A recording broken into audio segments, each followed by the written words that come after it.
नमस्कार साथियों, आप सभी का गणित विषय के ऑनलाइन प्लेटफॉर्म भविष्य मैथ्स पर और आपके अपने यूट्यूब चैनल मैथ्स बाय भविष्य सर पर स्वागत, अभिनंदन। हम लोग बात करने वाले हैं आंकड़ों का विश्लेषण या आंकड़ों की व्याख्या, है ना? डाटा इंटरप्रिटेशन के बारे में बात कर रहे थे, है ना? कुछ प्रश्न हम लोगों ने पिछली क्लास में बात की थी, 1-2 प्रश्न हम लोग आज की इस क्लास में बात करते हैं। देखिए, अलग-अलग परीक्षाओं की प्रकृति अलग-अलग हुआ करती है। कुछ परीक्षाओं के अंदर एक ग्राफ के ऊपर एक सवाल आएगा, कहीं कुछ ऐसी परीक्षाएं भी हो सकती है जहां पर एक ग्राफ दिया जाएगा, 2 प्रश्न बन करके हमारे पास में आएंगे। ठीक है। कुछ ऐसी स्थितियां हो सकती है जहां पर एक प्रश्न के साथ में, जैसे एसएससी के एग्जाम्स होते हैं, 4-4 प्रश्न है, बैंक के एग्जाम में एक ग्राफ के ऊपर 5-5 प्रश्न होते हैं। तो हम लोगों ने पिछली क्लास के अंदर कुछ प्रश्नों की बात की थी, ठीक उसी प्रकार से ग्राफ के बारे में और डिस्कस करते हुए आगे बढ़ते हैं। और सबसे पहला जो है हम लोग ग्राफ का निर्माण करने वाले हैं। देखिए, कुछ इस प्रकार की स्थिति है हमारे।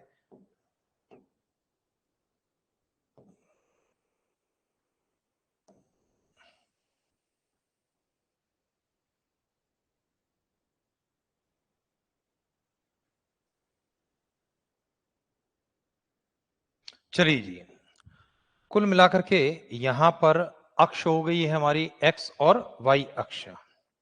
ये आपका ओरिजिन हो गया। अब मैं यहां पर कुछ चीजें लिखता हूं। एक्स अक्ष के ऊपर वर्ष की बात करता हूं। ध्यान दीजिए, यहां पर हम लोगों ने क्या लिखा? वर्ष, यानी ईयर को लिखने की हम लोग बात कर रहे हैं। और वाई अक्ष के ऊपर क्या लिख रहे हैं हम लोग? वाई अक्ष के ऊपर हम ऐसा लिख रहे हैं मीट्रिक टन।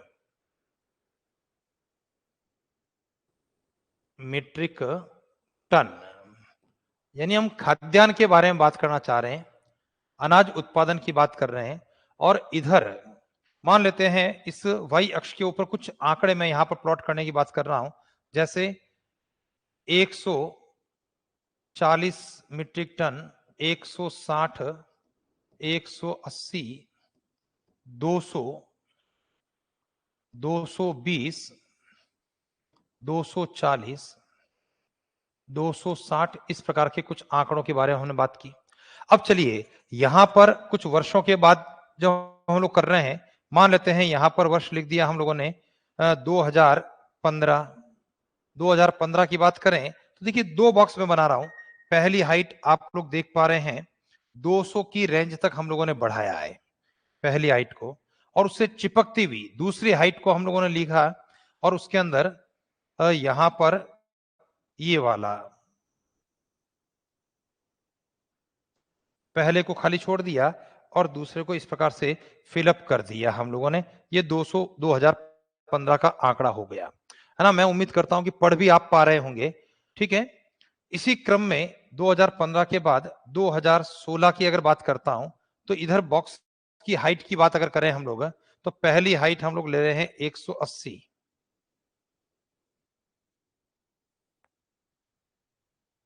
और दूसरी हाइट हम लोग कर लेते हैं यहां पर 220 के बराबर हाइट कर लिए। ये दूसरी हाइट 220, और इसको जो हम लोगों ने शेड कर लिया। आप भी जो है अगर ग्राफ बना रहे हैं तो बहुत अच्छे से, है ना, देखते हुए, पहले वाई अक्ष के ऊपर आंकड़े लिखते हुए ध्यान दें। 2015 का पहला बॉक्स 200 की हाइट तक है, दूसरा बॉक्स 170 की हाइट तक है। आप देखें 160 180 के बीच के अंदर है। चलिए, 2016 की अगर बात करता हूं तो पहली हाइट 180 की है और दूसरी हाइट 220 की है। आगे बढ़ते हुए वर्ष 2017 की बात कर लेते हैं यहां पर। ठीक है। 2017 के अंदर जो हाइट हम लोग ले रहे हैं, पहली हाइट हम लोग कर लेते हैं 230। इस प्रकार से पहली 230 की हाइट हो गई, और उसके साथ में अगर दूसरी हाइट की बात करें तो वह 160 की हाइट पर ले लेते हैं।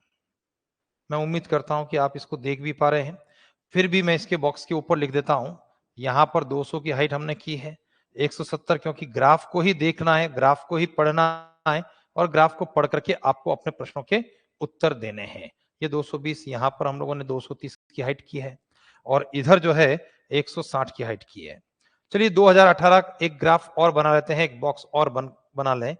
और 2018 के अंदर जो हाइट अप डाल रहे हैं, वो डाल रहे हैं 150 की पहली हाइट, और दूसरी हाइट हम लोग कर लेते हैं 200 50 की, 230 से ऊपर ये 250 की हाइट हो गई हमारी। दूसरे को फिक्स से बॉक्स के अंदर कर लिया। वापस ध्यान देना 150 और 250 ऊपर, चूंकि ये मल्टीपल बार डायग्राम है, ठीक है, तो ऊपर भी लिखा जाएगा कि भाई जो खाली है वो किसको रिप्रेजेंट कर रहा है, जो शेड है उस वो किसको रिप्रेजेंट कर रहा है। तो इस प्रकार से हम लोगों ने लिखा, खाली मैं बात कर रहा हूं गेहूं, और जो शेड कर दिया वो हम लोगों ने कर दिया चावल, यानी कि कुल मिलाकर के गेहूं और चावल के उत्पादन की बात यहां पर की जा रही है। क्या कर रहे हैं सर, गेहूं और चावल का उत्पादन यहां पर लिखा गया है इस ग्राफ के माध्यम से। वापस पढ़ लेते हैं। 2015 में गेहूं का उत्पादन है जिसके अंदर शेड नहीं किया है वो 200 मीट्रिक टन रहा, और चावल का उत्पादन 170 मीट्रिक टन रहा। 2016 की बात करें तो गेहूं का उत्पादन 180 और चावल का उत्पादन 220 मीट्रिक टन। 2017 की बात करें, गेहूं का उत्पादन 230 और चावल का उत्पादन 160 मीट्रिक टन। 2018 के अंदर गेहूं 150 और चावल 250 मीट्रिक टन की बात होती है। ठीक है, चलिए राम निवास जी, है ना, मुझे लगता है कि शायद पहली बार जुड़े हैं, तो जो आपको शेड्यूल मिल जाता है और मोटे तौर पर जो है लाइव क्लास आपको मिल जाती है, ठीक है ना।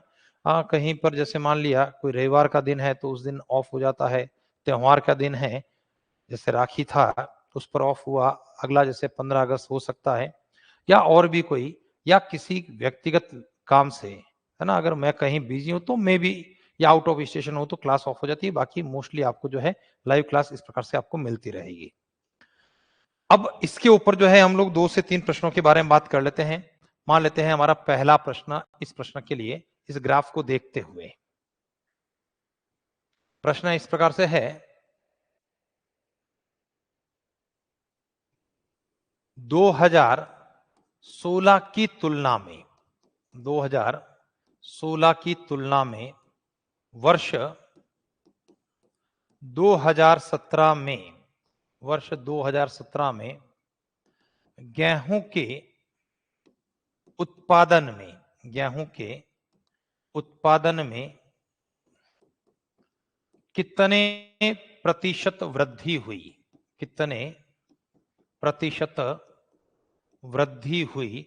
देखिए, जब हम लोग बात करते हैं प्रतिशत के अंदर वृद्धि की बात कर रहे हैं, कितने प्रतिशत का प्रश्न है, वृद्धि की बात कर रहे हैं, और जब प्रतिशत वृद्धि की बात करें, प्रतिशत कमी की बात करें, यानी अंतर को प्रतिशत में लिखने की बात हम लोग किया करते हैं, ठीक है। चलिए सर, तो गौर कीजिए, जब हम लोग इस प्रश्न के बारे में बात कर रहे हैं, 16 की तुलना में 17 के अंदर गेहूं के उत्पादन में कितने प्रतिशत की वृद्धि हुई, अंतर को प्रतिशत में व्यक्त करने की बात हम लोग करेंगे, ठीक है ना।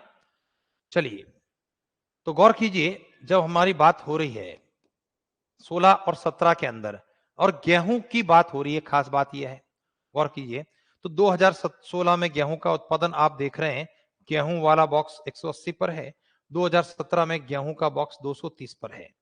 प्रश्न क्या कर रहा है, गेहूं के उत्पादन में कितने परसेंट की वृद्धि हुई। दो आंकड़े ग्राफ को देखोगे, 180 और 230 की बात हो रही है, ठीक है, मैं इसको हटा देता हूं। 180 और दूसरा आंकड़ा हमारा 230 का है ग्राफ को देखने के बाद।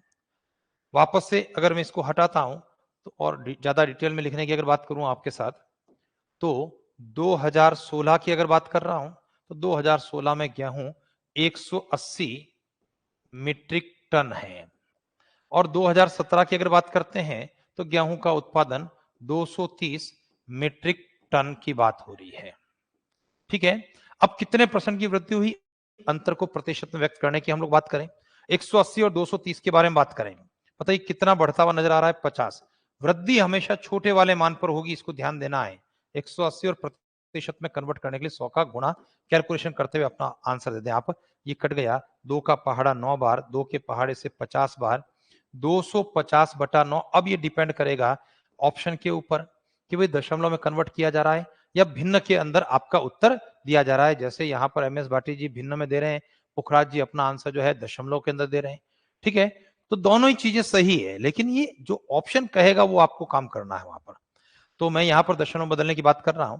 9 का पहाड़ा 9 दूना 18, 7 0 70 हो गया, 9 सता 63, फिर से 7 0 70 हो गया, 0.77%। ये अपने प्रश्न का आंसर हो गया। तो उम्मीद करता हूं दिमाग में आपके आया होगा भाई कैसे हम लोगों को प्रश्न हल करना होता है। चलिए वापस से ध्यान देना। अब मान लेते हैं दूसरा प्रश्न अगर इसी के अंदर मैं लेने की बात करता हूं तो इस प्रकार से वर्ष 2016 में, वर्ष 2016 में चावल का उत्पादन, वर्ष 2016 में चावल का उत्पादन, ये वाला ना, वर्ष 2018 में चावल के उत्पादन का कितना प्रतिशत है। केवल प्रतिशत की बात की जा रही है, यहां वृद्धि कमी की बात नहीं की जा रही है। तो हम अंतर को प्रतिशत में व्यक्त नहीं करेंगे, हम मूल आंकड़ों को ही प्रतिशत में व्यक्त करेंगे। पिछले प्रश्न में एमएस भाटी साहब, पुखराज जी और दिनेश जी तीनों के आंसर जो है हमारे सही रहे। वापस से अगला प्रश्न भी आप ही को करना है। 2016 में चावल का उत्पादन 2018 में चावल के उत्पादन का कितना प्रतिशत है। जब 2016 की बात करेंगे, चावल का उत्पादन 220 मीट्रिक टन की बात हो रही है 2016 में, और 2018 की बात करें तो चावल का उत्पादन हमारा 250 मीट्रिक टन है। तो 220 और 250 के अंदर हमको बात करनी है। क्लियर है। तो चलिए पहली जो पंक्ति है उसके रिजल्ट की बात कर रहा हूं।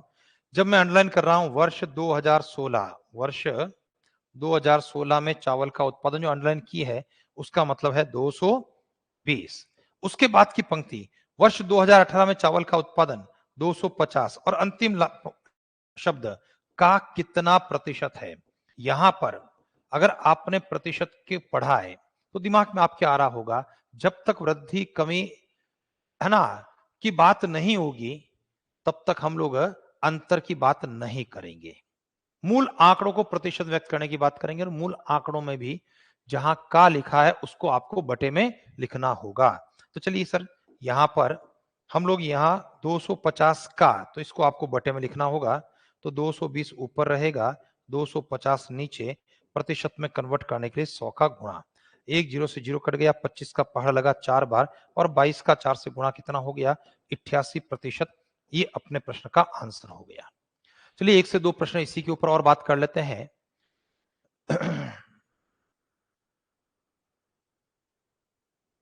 भाई यहां पर एक कमेंट आ रहा है ऐसा ही लोहावट की तरफ से, सर आप ज्यादा डीप पढ़ा रहे हो। देखिए सर मैंने तो कहा जितने भी टॉपिक किए हैं हम किसी कंपटीशन विशेष की बात नहीं कर रहे हैं। नंबर एक ये आप ध्यान रखें, हम वो बात कर रहे हैं कि अगर आपने साल भर तक मेहनत कर ली, साल भर तक पढ़ लिया, उसके बाद गणित पढ़ने के लिए किसी और कोर्स को परचेज करने की आपको आवश्यकता नहीं होगी।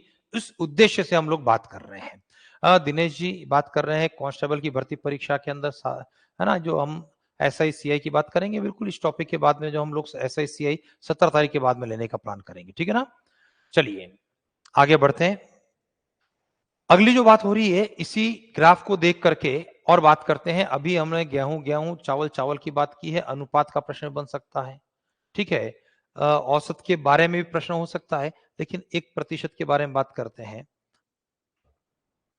जैसे हमारा प्रश्न है सभी वर्षों में, सभी वर्षों में गेहूं एवं चावल के उत्पादन, चावल के कुल उत्पादन का अनुपात, चावल के कुल उत्पादन का अनुपात क्रमशः कितना है।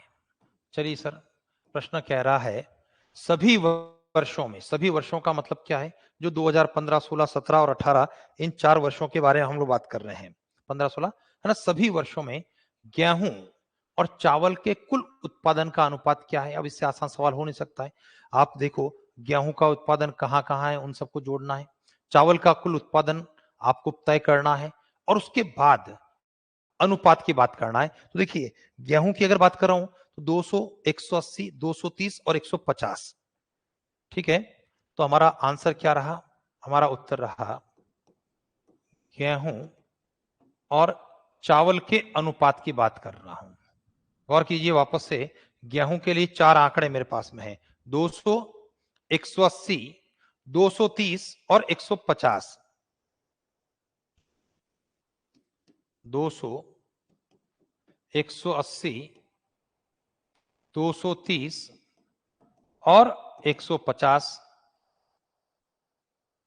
ठीक है सर, 200, 180, 230, 150। अब रही बात चावल की, तो चावल में 170, 220, 160, 250। 170, 220,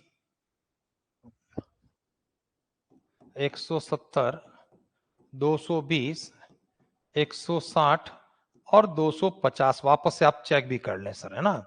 160 और 250 जो शेड किया है वो हमारे चावल की बात हो रही है। चलिए केवल अनुपात की बात करना है, मुझे इसको जोड़ना चाहिए। तो 0, 5 और 3 8, 8 16, हासिल 1, 2 2 4 5 और 2 7। चलो आगे बढ़ते हुए, 1 0, 7 और 2 9, 9 और 6 15, 15 और 5 20, हासिल 2 2 4 1 5 6 7 और 1 8। चलो जी इसको हल करते हैं।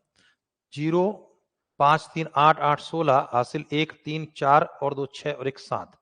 चलिए सॉल्व करने पर 0 से 0 कट गया, 4 का पहाड़ा 19 बार, 4 का पहाड़ा 20 बार।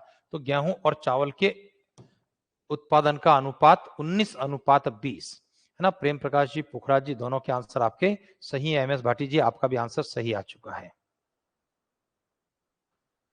बिल्कुल, यहाँ पर रामविलास जी आपका कमेंट आ रहा है, पढ़ रहा हूं, अच्छा लग रहा है कमेंट को पढ़ते हुए। दिनेश जी आपका भी आंसर सही है।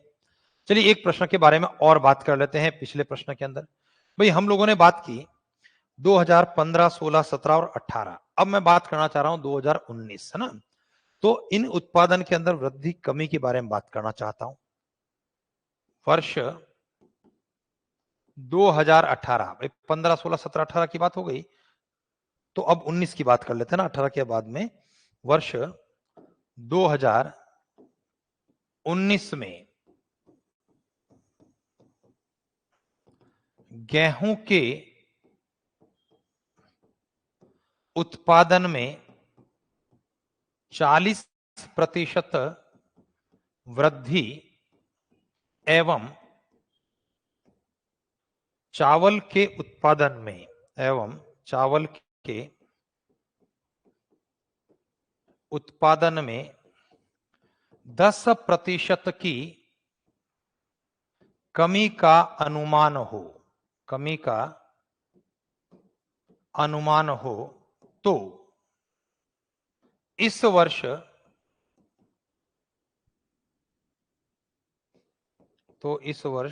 गेहूं एवं चावल के उत्पादन का अंतर क्या होगा?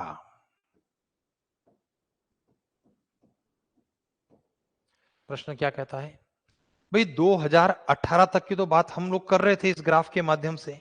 अब मैं कह रहा हूं इसके आगे अगले साल एक भविष्यवाणी के रूप में, एक अनुमान के रूप के अंदर, कि 2019 के अंदर गेहूं का जो उत्पादन 150 मीट्रिक टन था 2018 के अंदर, उसमें 40% की वृद्धि की अनुमान की बात कर रहा हूं।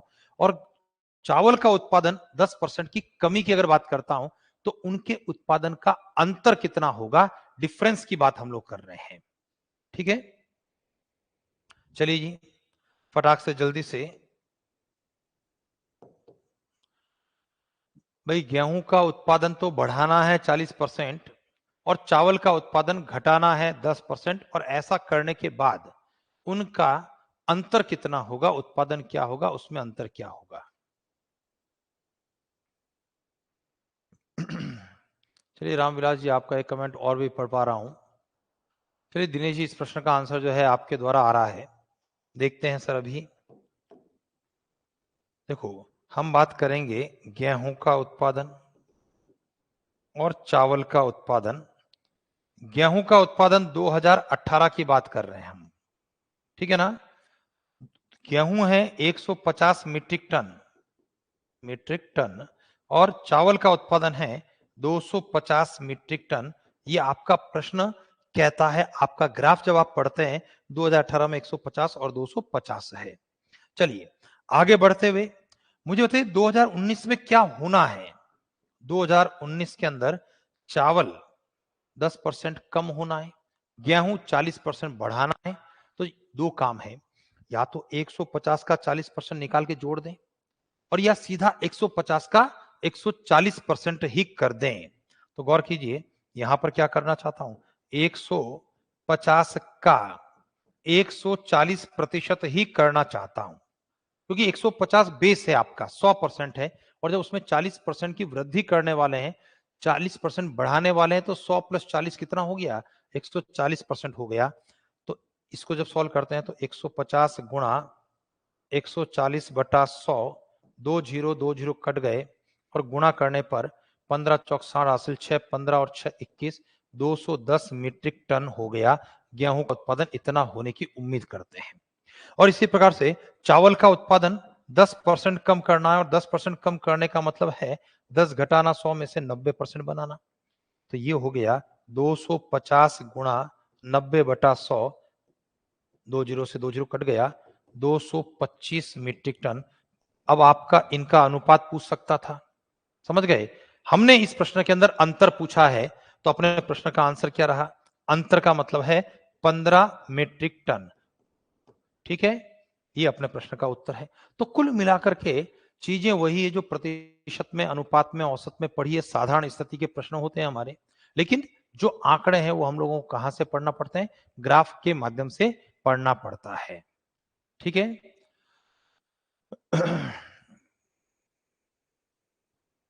चलिए रामविलास जी कह रहे हैं रीट प्री में भी आपसे ही किया था। चलिए, और पास हो गए, अब 4th ग्रेड के लिए बात कर रहे हैं, तैयारी कर रहे हैं। उम्मीद करते हैं सर कि वापस से इसमें भी आपका सिलेक्शन हो जाएगा। तो अगर रीट प्री के अंदर हो गया तो इसका मतलब इसमें भी हो जाएगा। इसका लेवल सामान्यतः वही रहने वाला है जो पशु परिचर की भर्ती की परीक्षा के प्रश्न पत्र का स्तर था, वही स्तर होने वाला है। चलिए आगे बढ़ते हैं हम लोग। एक ग्राफ और बना लेते हैं फटाक से, जल्दी से। इस बार डिजाइन ग्राफ की कुछ चेंज कर लेते हैं, ठीक है ना। यहां पर x हो गया O और ये हमारा y अक्ष है। चलिए सबसे पहले मैं कुछ लाइंस यहां पर ड्रॉ करता हूं। वैसे मुझे ऐसा लग रहा है कि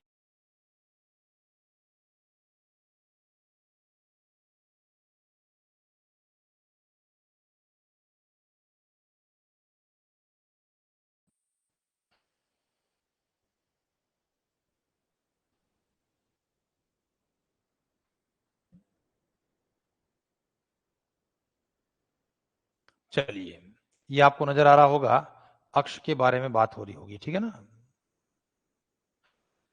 चलिए इधर कुछ लाइनें ड्रॉ करने की बात कर रहा हूं।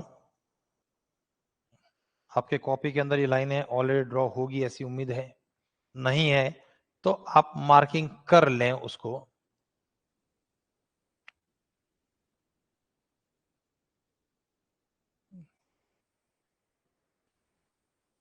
ये इस प्रकार से।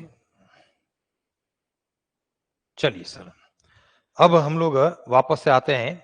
ये ओरिजिन हो गया, यहां पर ये एक्स अक्ष की बात हो गई, यहां पर वाई अक्ष की बात हो गई। अब मैं यहां पर बात करना चाह रहा हूं कि भी हम लोग जो हैं पुस्तकों के प्रकाशन की बात कर रहे हैं, यानी अलग अलग दो लाइब्रेरी के अंदर की किताबें जो है ली जा रही है, उनके बारे में डिस्कस करना चाहते हैं हम लोग। देखिए दो पुस्तकालय हैं,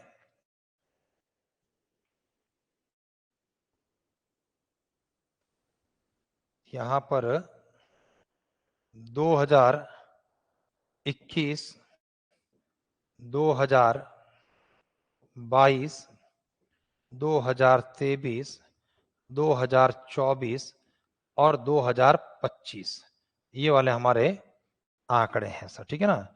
2021, 22, 23 और 24। चलिए इसके लिए भी जो है वापस से एक काम करता हूं, मैं यहां पर वर्टिकल फॉर्म्स की लाइनें ड्रॉ कर देता हूं। ये ग्राफ जो है आपको नजर आ रहा होगा अच्छा सा।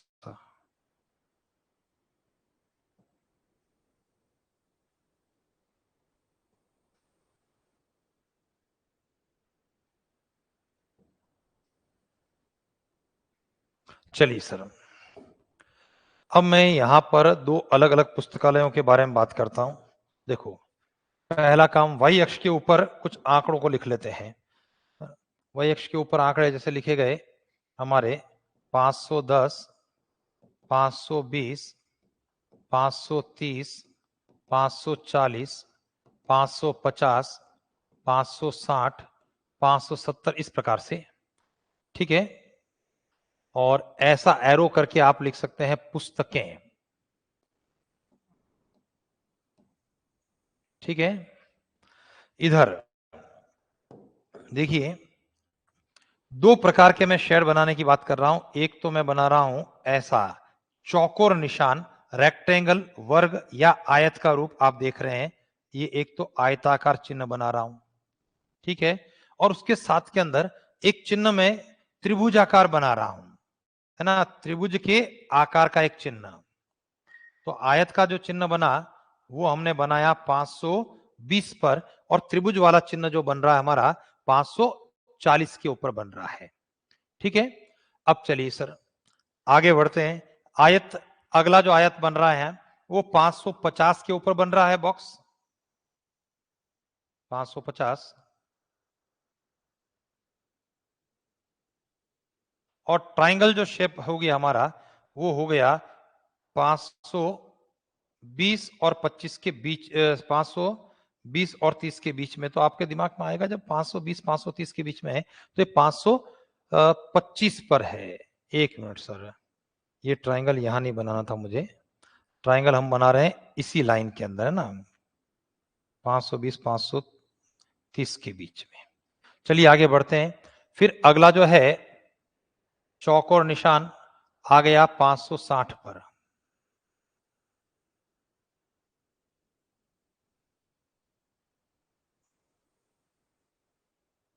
और त्रिभुज का जो निशान आ गया हमारा वो आ गया 550 पर,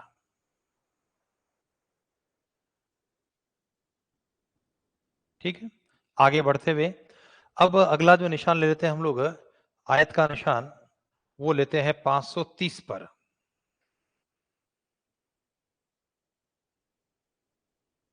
ये इस प्रकार से, और त्रिभुज वाला निशान ले लिया हम लोगों ने 570 के ऊपर, ठीक है। अगली बात करते हैं, आयत को कहां पहुंचा दें सर? आयत को पहुंचा देते हैं हम लोग 525 पर पहुंचा देते हैं, और त्रिभुजा का निशान हम लगा लेते हैं 530 पर। अब क्या करोगे आप? ये आयत और त्रिभुज हम लोगों ने बना दिए ना, अब आयत से आयत को और त्रिभुज से त्रिभुज को जोड़ दो आप। तो आयत से आयत देखो इस प्रकार से जुड़ रहा है, ये आयत से आयत, फिर ये आगे ऐसा आयत जुड़ गया। एक काम करते हैं इसको, हाँ जोड़ ही लो सर, आयत से आयत जुड़ा, फिर ये ऐसा आयत जुड़ा, फिर यहाँ ये आयत जुड़ रहा है, फिर ये आयत जुड़ रहा है, आयत से आयत की बात। एक ग्राफ, दूसरा ग्राफ त्रिभुज से त्रिभुज को जोड़ते हुए, तो त्रिभुज से ये वाला त्रिभुज जुड़ा, फिर ये त्रिभुज यहां पर आ गया, फिर ये त्रिभुज और ये त्रिभुज, ठीक है। और यहां पर लिखा गया है कि जो आयत है, ये वाला आयत,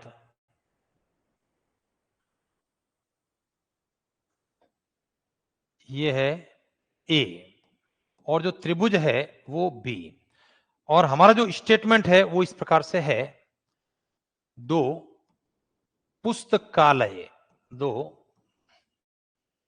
पुस्तकालयों ए व बी में विभिन्न, दो पुस्तकालयों ए और बी में विभिन्न वर्षों में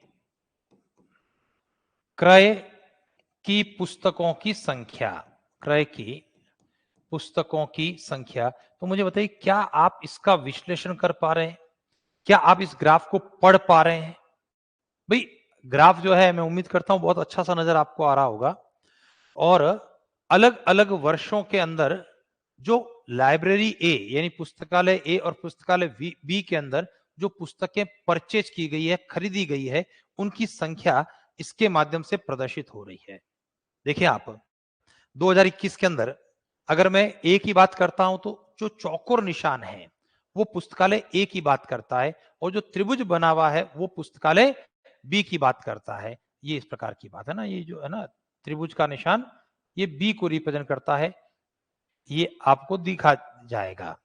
चलिए सर, तो 2021 के अंदर ए के अंदर 520 और बी में 540 पुस्तकें खरीदी गई। 2022 के अंदर 525 पुस्तकें लाइब्रेरी बी में और 550 पुस्तकें लाइब्रेरी ए में खरीदी गई। 2023 की बात करें तो लाइब्रेरी ए में 560 पुस्तकें और लाइब्रेरी बी के अंदर 550 पुस्तकें खरीदी गई। 2024 की बात करें तो लाइब्रेरी ए के अंदर 530 पुस्तकें और लाइब्रेरी बी के अंदर 570 पुस्तकें खरीदी गई। और 2025 की बात करें तो लाइब्रेरी ए में 520 और लाइब्रेरी बी के अंदर 530 पुस्तकें परचेज की गई। ठीक है सर, ये ग्राफ हमने पढ़ लिया। अब इसके ऊपर 3 से 4 प्रश्नों के बारे में हम लोग बात करते हैं।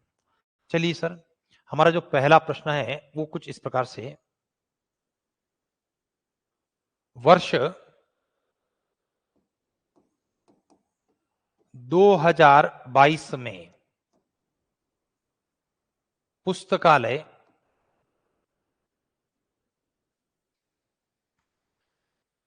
बी में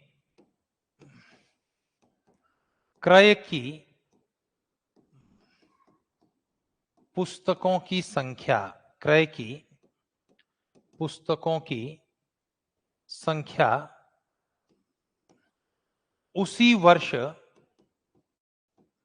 ए में क्रय पुस्तकों की संख्या, पुस्तकों की संख्या से कितने प्रतिशत कम है? देखिए प्रश्न क्या कह रहा है, प्रश्न कह रहा है 2022। आप निश्चित रूप से कर सकते हैं अगर आपने ग्राफ को पढ़ लिया है, बाकी अब कोई दम नहीं है प्रश्न में। 2022 में पुस्तकालय बी में क्रय की गई पुस्तकों की संख्या, तो पुस्तकालय बी की अगर बात करता हूं तो ग्राफ देखें आप, और ग्राफ में पुस्तकालय बी के अंदर पुस्तकें 520 और 530 के बीच में आपको नजर आ रहा है, 525 पुस्तक खरीदी गई। और वह पुस्तकालय ए में खरीदी गई पुस्तकों की संख्या जो कि 550 है, से कितने प्रतिशत कम है? ध्यान दीजिए, जब प्रतिशत की बात होती है, भाई कितनी कम है वो तो आप पता कर पा रहे हैं, 525, 550, 25 कम है। लेकिन जब मैं प्रतिशत की बात करता हूं तो अंतर को प्रतिशत में लिखने की बात करूंगा। ठीक है एमएस भाटी जी, आपका आंसर जो है, आपका कमेंट आ रहा है, उम्मीद करता हूं सही उत्तर होगा, और आपने अपना उत्तर भिन्न के रूप में दिया है। चलिए सर, फटाक से जल्दी से दिमाग में क्या है कि भाई 2022 के अंदर अगर पुस्तकालय बी की बात कर रहा हूं तो पुस्तकें हैं 525, ए लाइब्रेरी की बात करूं पुस्तकें हैं 550, और प्रश्न ने कहा कितने प्रतिशत कम है, और कम का मतलब मुझे अंतर को प्रतिशत में लिखना है। बताइए कितनी कमी है, कितना अंतर है? 25 की कमी है, 25 का अंतर है। ये कमी किसके ऊपर होती है? हमेशा कमी हमेशा बड़े वाले मान पर और वृद्धि हमेशा छोटे वाले मान पर होती है। तो बड़े वाले मान पर कमी है 550 पर, और प्रतिशत में कन्वर्ट करने के लिए 100 का गुणा कर दिया जाए। चलिए कैलकुलेशन करें हम लोग। तो एक जीरो से एक जीरो ये वाला कट गया है, 5 का पहाड़ा 5 बार और ये 11 बार हो गया है, तो कुल मिलाकर के 50/11। अगर मैं भाग देना चाहता हूं तो 6 बार भाग जाएगा, 4 बार जाएगा, 11 चौक 44, 6 बज गया, तो 4 सही 6/11 प्रतिशत। दशमलव बदलना चाहेंगे तो 4.60 हो जाएगा सर, पॉइंट लगाने पर 11 पंजा 55, 5 जीरो 50 हो गया, 11 चौक 44, 4.54 प्रतिशत। अगर भिन्न की बात करते हैं तो 4 से 6/11, और दशमलव की बात करते हैं तो 4.54% हो जाएगा। प्रेम प्रकाश जी, मुझे लगता है टाइपिंग की एरर हो रही है। दिनेश जी, एम एस भाटी जी के उत्तर सही है। प्रेम जी में भी टाइपिंग की एरर है आपकी। चलिए सर आगे बढ़ते हैं। हमारा जो दूसरे प्रश्न इसी के अंदर बात कर रहा हूं मैं। प्रश्न ये कह रहा है,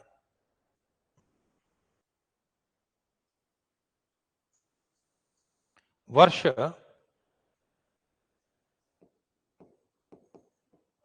2025 में, वर्ष 2025 में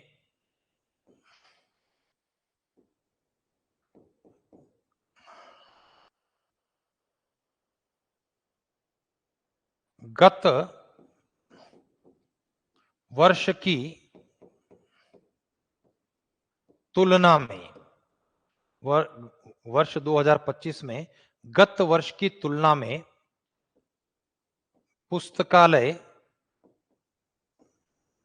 बी में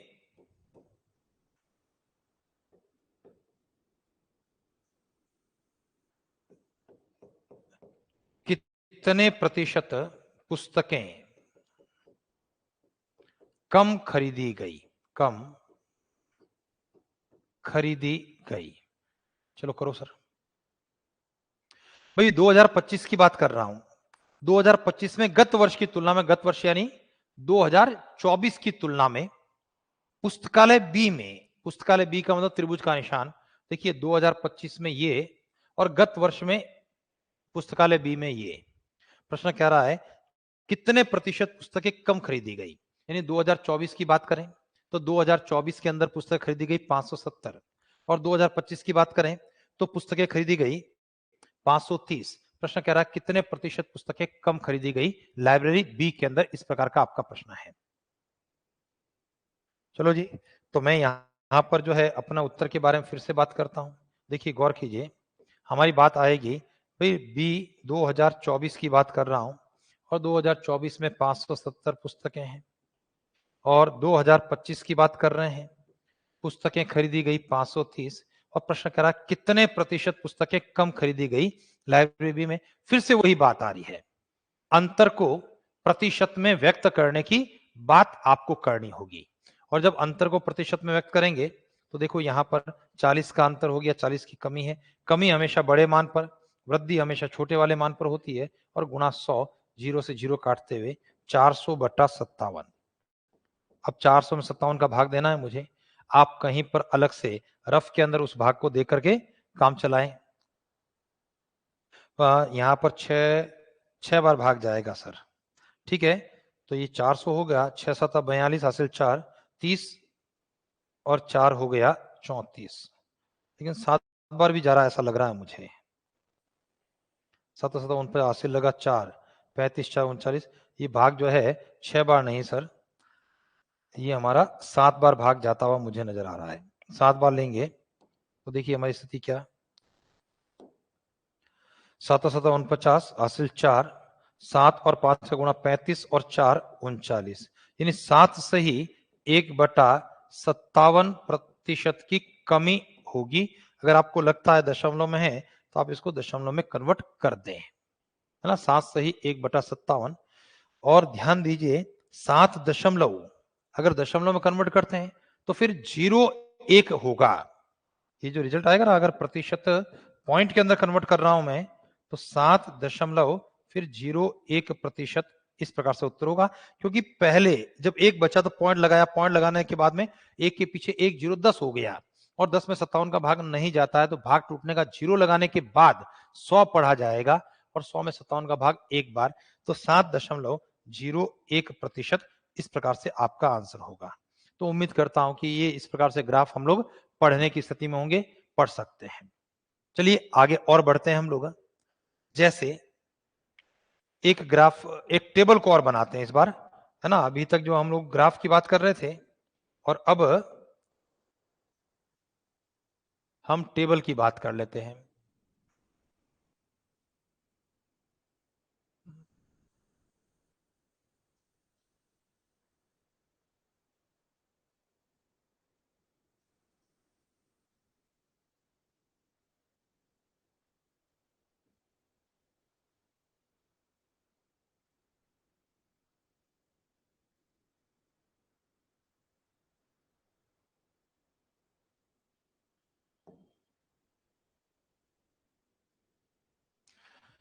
चलिए सर, इधर टेबल के अंदर कुछ ऐसा करेंगे हम, 1 2 ऐसे 4 हमने कॉलम किए, उस 4 के अंदर भी 4 और उसके वर्गीकरण कर लिया हम लोगों ने। ये 1 2 3 4, ठीक है। इधर वर्षों की बात कर लेते हैं, 1 2 3 5। चलिए गौर कीजिए, यहां पर मैं ए बी सी डी ये स्कूलों की बात करता हूं। या एक काम करते हैं, ए बी सी डी हटाओ सर, हम यहां पर स्कूलों के नाम ऐसा लिख रहे हैं, पी क्यू आर एस, ये 4 स्कूलें हैं हमारी। और इसके अंदर हम लोग लिखना चाह रहे हैं बीजी बीजी। बीजी बीजी का मतलब समझ गए होंगे, B for boy G for girl, यानी लड़के और लड़कियों की संख्या। ये तो है सर हमारी स्कूल, और स्कूलों के नाम। एबीसीडी क्यों हटाया? क्योंकि एबीसीडी में बी आ रहा था और बॉय के लिए भी बी लिखा जा रहा था, कंफ्यूजन नहीं हो, इसलिए हमने स्कूलों के नाम बदल दिए और स्कूल ने कर दी पी क्यू आर एस। और बीजी लड़के और लड़कियों की संख्या की हमने बात कर दी। इधर से एक काम और करते हैं, यहां पर हम लोग वही काम करें, 2021 2022 2023 2024 और 2025 के आंकड़ों की बात कर रहे हैं, क्योंकि स्कूलों के अंदर लड़के और लड़कियों की संख्या आपको टेबल में दे रखी है। अभी तक ग्राफ बना था और ये टेबल की बात हो गई। चलो जैसे 110 170 215 95 180 100 120 110, यानी इस प्रकार से कुछ भी आंकड़े मैं लिखे जा रहा हूं, आप भी जैसा जैसा मैं लिखता हूं वैसे लिख लीजिए। 170 190 150 210 160 190 170 120 130 110 190 220 200 140 150 300 260 90 150 180 210 150 190 200। यहां पर आंकड़ों की बात कर लें, 180 170 150 200 240 160 170 और 180। इस प्रकार से जो है केवल टेबल बनाई है सर, आंकड़ों को हम लोगों ने लिख दिया है। हो सकता है ये जो है ग्राफ बना दें, ग्राफ का मतलब बॉयज गर्ल्स का ग्राफ कुछ इस प्रकार से बन जाए, जो हम लोगों ने यहां पर लिखा था। भाई देखो, यहां 2015 के स्थान पर विद्यालय पी क्यू आर और एस, उनकी लड़के की और लड़कियों की संख्या जो है यहां पर लिख दी जाए विद्यालयों के अंदर। इसी क्रम के अंदर हम लोग चाहते तो इस प्रकार से कह सकते थे, भाई विद्यालय के अंदर 4 प्रकार की लाइनें बन जाती, विद्यालय पी का ग्राफ ऐसा ऐसा ऊपर नीचे जिग हुए, क्यू का, आर का, एस का हो जाता, और या फिर हम आंकड़ों को अपने टेबल के माध्यम से पढ़ें। चीजें वही है सर, अनुपात का, औसत का और प्रतिशत का प्रश्न बनने वाला है, इसके अलावा कोई प्रश्न हमारा नहीं बनेगा। अब जैसे मान लिया पहला प्रश्न इस प्रकार से आ जाए, क्या आ जाए सर? वर्ष 2021 में सभी विद्यालयों में लड़कों की संख्या एवं 2024 में सभी विद्यालयों में लड़कियों की संख्या का अनुपात कितना है? कर लो फटाक से। प्रश्न कह रहा है 2021 में सभी विद्यालयों में लड़कों की संख्या और 2024 में सभी विद्यालयों में लड़कियों की संख्या का अनुपात कितना हो है। केवल अनुपात ज्ञात करना है, आपको ढूंढना है 2021 और 2024। 2021 में केवल लड़कों की संख्या और 2024 में लड़कियों की संख्या का अनुपात कितना है। तो जब इस प्रश्न को हल कर रहे हैं, देखिए 2021 में लड़के ये वाले हैं, ये संख्या है लड़कों की, नजर आ रहा है, इनका योग कर देना है। चलिए वापस 2024 में लड़कियों की बात करें तो लड़कियों की संख्या जो बॉक्स ये गोला कर रहा हूं, ये वाली लड़कियों की संख्या है, इनको जोड़ना है और उसके बाद अनुपात लेना है। बस कंफ्यूज नहीं होना है, आंकड़े कहां से आ रहे हैं? 2021 से किसके आ रहे हैं? लड़कों की संख्या के। 2024 से किसके आंकड़े? लड़कियों की संख्या के। एम एस भाटी जी आपका आंसर आ रहा, देखते हैं अभी सही गलत है। तो 2021 में लड़कों की संख्या 110, 215, 180 और 120। अनुपात 2024 लड़कियों की संख्या 90, 180, 150 और 200। हल करने पर इकाइकांक 5, दहाइकांक 2 और 8 10 और 11 और 12 हासिल 1 2 3 2 5 और 1 6। यहां पर 1 0, 8 और 9 17, 17 और 5 22 हासिल 2 और 2 4 1 5 और 1 6 620। सॉल्व करने पर 5 का पहाड़ लगने वाला है। 5 का पहाड़ लगाते हुए, या एक काम करें 25 का पहाड़ तो नहीं लगेगा ना, लगेगा तो 5 का ही पहाड़ा है।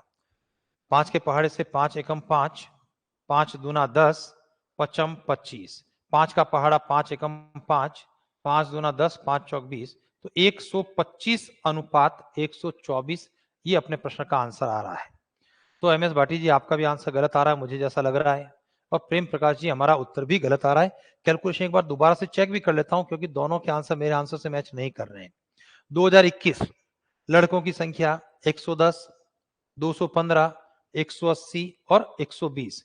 ये 300, 500, 600, 625 बिल्कुल ठीक है जोड़। 2024 में लड़कियां 90, 180, 150 और 200, 200, 300, 400, 500, 620 बिल्कुल ठीक है। और 5 के ही पहाड़े से कट रहा है 125 अनुपात 124। देखिए दो आंसर आ रहे हैं और दोनों ने अपने आंसर जो है गलत कर दिए हैं। कैलकुलेशन आपको देखना है, बाकी तो सब ठीक है। चलिए मान लिया अपना दूसरा प्रश्न इस प्रकार से आ जाए। सवाल नंबर दूसरे की बात करें। विद्यालय पी में 2021 से 2025 तक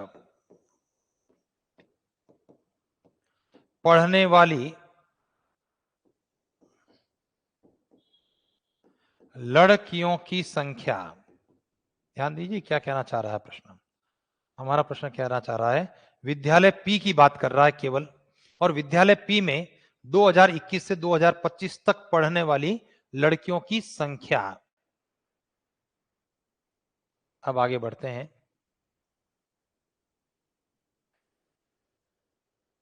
2025 में सभी विद्यालयों में पढ़ने वाले लड़कों की संख्या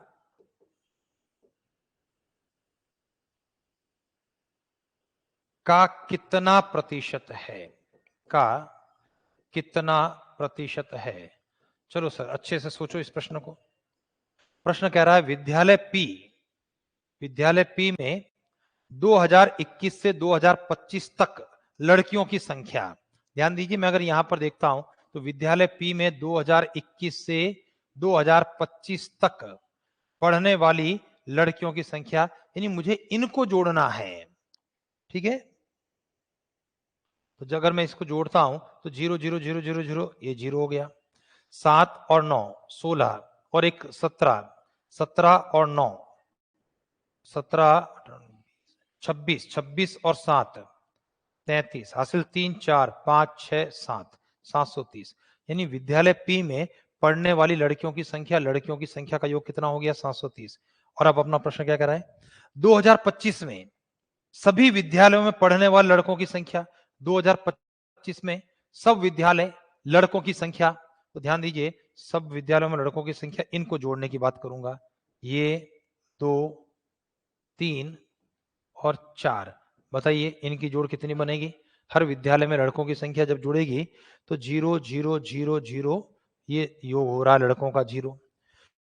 8 और 5 13 और 4 17 और 7 17 और 7 24, हासिल लग गया 2 और एक 3 2 5 6 और एक 7 740। वापस से ध्यान देना, 0 0 0 0, 7 और 4 11 और 5 16 और 8 24, हासिल 2 3 4 5 6 और एक 7। अब प्रश्न हमारा क्या बन रहा है? विद्यालय पी में 21 से 25 तक पढ़ने वाली लड़कियों की संख्या जो कि कितना है, या यूं कहें पढ़ने वाले लड़कों की संख्या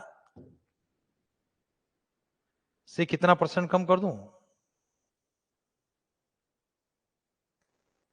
संख्या से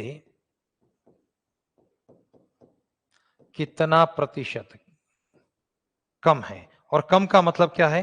अंतर को प्रतिशत में व्यक्त करना है। वैसे ऐसा नहीं कि जो पिछला प्रश्न जो लिखा था वो गलत लिखा था, वहां से कितना % है, चलो वो ही कर लेते हैं।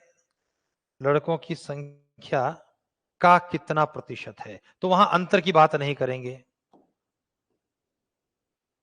लड़कों की संख्या का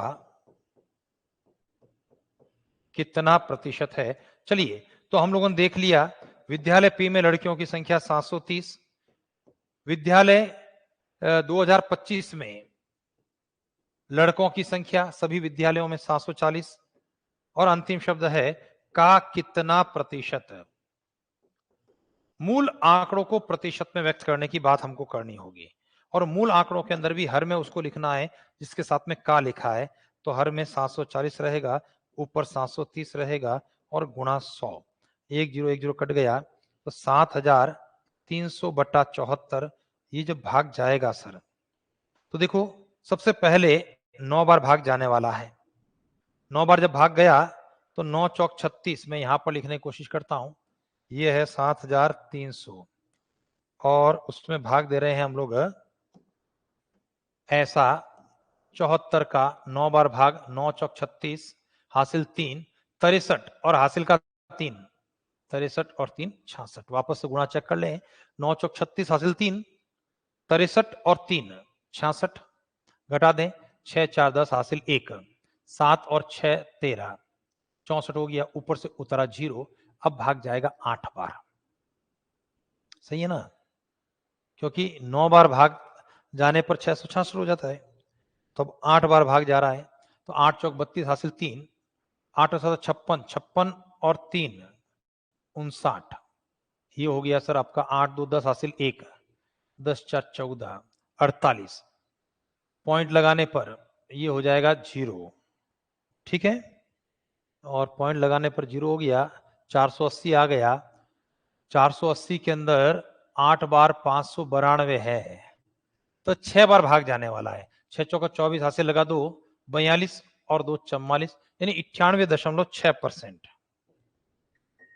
ये अपने प्रश्न का उत्तर है ना? कैलकुलेशन थोड़ी सी हमारी नो डाउट बड़ी रही, लेकिन कहीं कोई दिक्कत नहीं है। कैलकुलेशन को एक बार आप भी अपने स्तर के ऊपर दोबारा से चेक कर लेंगे। यानी आंकड़ों का व्याख्या, आंकड़ों के विश्लेषण में क्या स्थिति है सर? आंकड़ों के व्याख्या और आंकड़ों के विश्लेषण के अंदर कुछ भी नहीं है सर, ठीक है ना भाई? जब आप इसको हल करते हैं तो आपके दिमाग में क्या है कि भी आंकड़े जो हैं वो हम लोग ग्राफ के माध्यम से, टेबल के माध्यम माध्यम से पढ़ लें और जो प्रश्न कहता है उसी अनुरूप अपना काम कर लें। और प्रश्न की लैंग्वेज में केवल 3 चीजें औसत, अनुपात और प्रतिशत की हुआ करती है। तो चलिए सर, आज की क्लास में हम लोग इतनी ही बात करेंगे। अगली क्लास के अंदर फिर से यही आंकड़ों का विश्लेषण, आंकड़ों की व्याख्या की बात करेंगे, है ना। दिनेश जी कह रहे हैं कि अगली क्लास में क्या होगा, तो आंकड़ों का विश्लेषण और उसके अंदर हम लोग वृत्तीय चित्र, पाई डायग्राम के बारे में डिस्कस करेंगे। चलिए आज के लिए आप सभी का बहुत बहुत धन्यवाद। Thank you sir, thank you very much.